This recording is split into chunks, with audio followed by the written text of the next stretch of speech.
भगवद गीता के प्रेमियों को मेरा शत शत नमन। भगवद गीता की इस जर्नी में हम प्रथम अध्याय के श्लोक 13 तक आ चुके हैं और हमने ये 1 दिसंबर से शुरू किया था, जिस दिन की गीता जयंती थी। गीता जयंती के रूप में मनाया जाता है ये दिन। और मैंने आप सबसे वादा किया था कि मैं डेली एक श्लोक अपने इस नए चैनल पर अपलोड करूंगी। इस तरीके से आप भगवद गीता को बहुत जल्दी ही पूरी कर लोगे। सिर्फ 5-7 मिनट का श्लोक होता है जो कि आपको पूरा देखना होता है। और जिन लोगों का पढ़ने का मन है, नहीं पढ़ पा रहे भगवद गीता, सुनने का मन है, नहीं सुन पा रहे, उस ज्ञान को जो श्री कृष्ण ने दिया, जीवन जीने की जो एक कला है जो अर्जुन को दिया, अर्जुन के को किस तरीके से उसने भय से मुक्त किया। प्रथम अध्याय में अर्जुन कह रहा था, प्रभु मैं युद्ध नहीं करूँगा। और अध्याय 18 में अर्जुन ने कहा, हे प्रभु, हे केशव, अब जो आप कहोगे मैं वो करूँगा। तो इस जर्नी में आज हमारा है 13वां श्लोक। पिछले श्लोक में जैसे कि मैंने बताया है कि दुर्योधन को उदास देखकर भीष्म थोड़े से दुखी हुए और उन्होंने दुर्योधन के मन में हर्ष पैदा करने के लिए, प्रसन्नता पैदा करने के लिए जो शंख बजाया, उस शंख को समझा कौरवों ने युद्ध का ऐलान। उन्होंने समझा कि अब युद्ध शुरू होने वाला है, इसलिए भीष्म ने मतलब शंख बजाया है।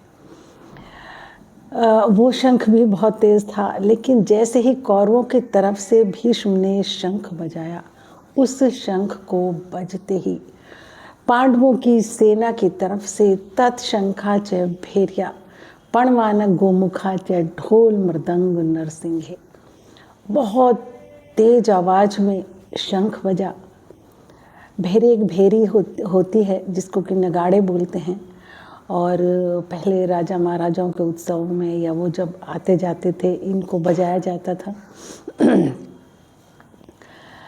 ढोल जो बड़ा वाला ढोल होता है जो बजाया जाता है। और गोमुखा यहाँ पर एक होता है नरसिंहे, सांप की तरह वो टेढ़ा मेढ़ा होता है। और गोमुखा मतलब उसका मुंह जो है वो गाय की तरह होता है, उसको फूंक मार कर बजाया जाता है।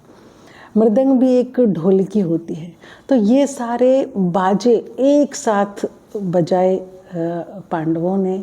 जब अर्जुन ने भीष्म ने शंख बजाया, उसके बाद सहसा एक अभ्यंत से शब्द तुमुलभवत, सहसा ही वो शब्द जो बजाया वो इतना भयंकर था कि पूरा आकाश गूंज गया। जब भीष्म के शंख बजाने के बाद पांडवों ने जो शंख और भेरी नगाड़े, गोमुखा, ढोल, मृदंग, नरसिंह बाजे जो बजाए, इतनी तेज बजे वो कि पूरा आसमान गूंज गया। और उनका जो शब्द था वो बहुत भयंकर था।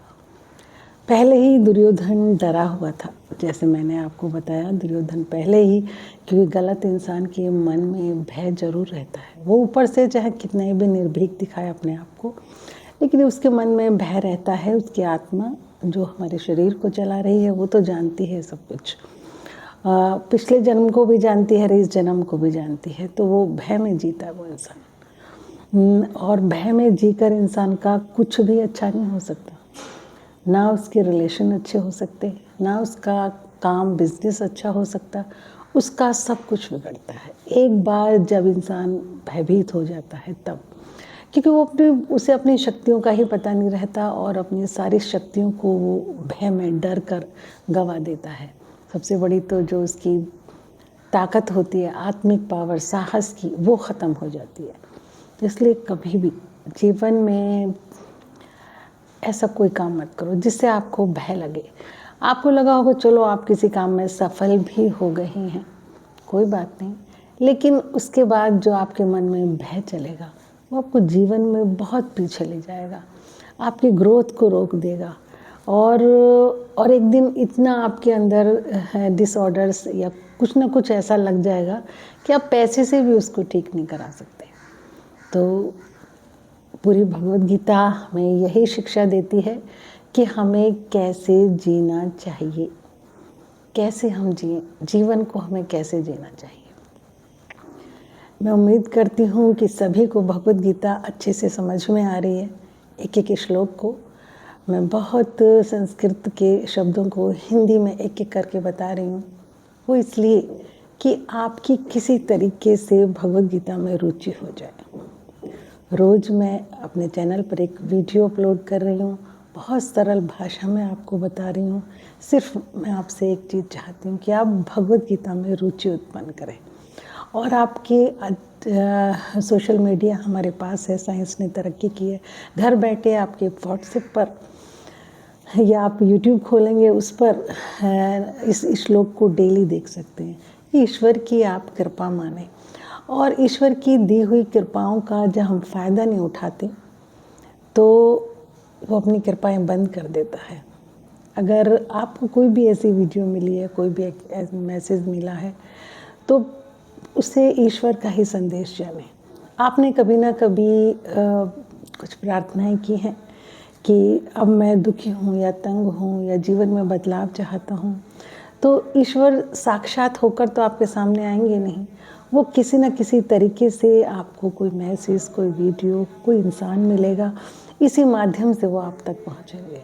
तो प्लीज़ जो भी आप तक चीज़ जाती है उसको डिनाई ना करें। ईश्वरीय एक संदेश भी हो सकता है। जो लोग मेरे चैनल पर नए हैं, प्लीज़ मेरी वीडियो को शेयर करें और मेरे चैनल को सब्सक्राइब ज़रूर करें। वीडियो को लाइक भी प्लीज़ ज़रूर किया करें, क्योंकि लाइक करने से यूट्यूब थोड़ा सा हमारी वीडियोस को आगे बढ़ा देता है। तो अब मिलते हैं अगले श्लोक में। भगवद गीता के प्रथम अध्याय के अगले श्लोक में कल आपसे बात करते हैं। नमस्ते।